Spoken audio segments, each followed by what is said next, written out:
जय जोहार साथियों। आज मैं आपको एक ऐसी अनोखी परंपरा और सच्ची कहानी सुनाने जा रही हूँ जिसमें दान धन का नहीं धान का किया जाता है।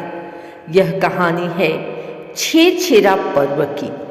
एक ऐसा पर्व जो हमें सिखाता है कि असली अमीरी जेब में नहीं बल्कि दिल में होती है। अगर आप सोचते हैं कि दान सिर्फ पैसे से होता है तो यह कथा आपकी सोच बदल देगी। तो आइए मन को शुद्ध करके छेरछेरा की इस पावन और प्रेरणादायक कथा को सुनते हैं। धन का नहीं धान का दान कथा। छत्तीसगढ़ के एक छोटे से गांव सोनपुर में हर साल पौष पूर्णिमा के दिन एक विशेष उत्सव मनाया जाता था, छेरछेरा। इस दिन गांव के हर घर से धान का दान लिया जाता था।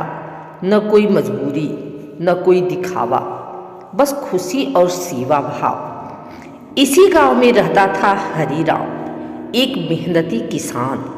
साल भर खेतों में मेहनत करके उसने खूब धान उगाया था। छेरछेरा के दिन बच्चे टोलियां बनाकर घर घर जाते और गाते, छेरछेरा छेरछेरा माई कोठी के धान ला हेर हेरा। हरिराम ने भी कोठी खोली और धान देने लगा, पर उसके मन में एक सवाल था। आजकल तो लोग पैसे का दान करते हैं, फिर हम धान ही क्यों दान करते हैं। तभी वहाँ गांव के बुजुर्ग बाबा घनश्याम आए। उन्होंने हरिराम की उलझन समझ ली। बाबा बोले, बेटा हरिराम, धन तो इंसान कमा लेता है, लेकिन धान धरती, पानी, सूरज और किसान सबकी कृपा से पैदा होता है। उन्होंने आगे कहा, छेरछेरा का मतलब है कि कोई भी इंसान भूखा ना सोए। धान का दान मतलब जीवन का दान।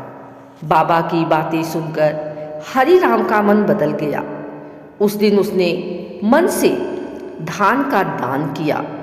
कुछ समय बाद आसपास के इलाकों में अकाल पड़ गया। कई गांवों में लोग भूखे रहने लगे, लेकिन सोनपुर गांव में किसी को भूखा नहीं सोना पड़ा, क्योंकि छेरछेरा में इकट्ठा किया गया धान सबके काम आया। तब हरिराम को समझ आया, छेरछेरा सिर्फ त्योहार नहीं, यह इंसानियत की पहचान है। दान धन से नहीं, भावना से बड़ा होता है।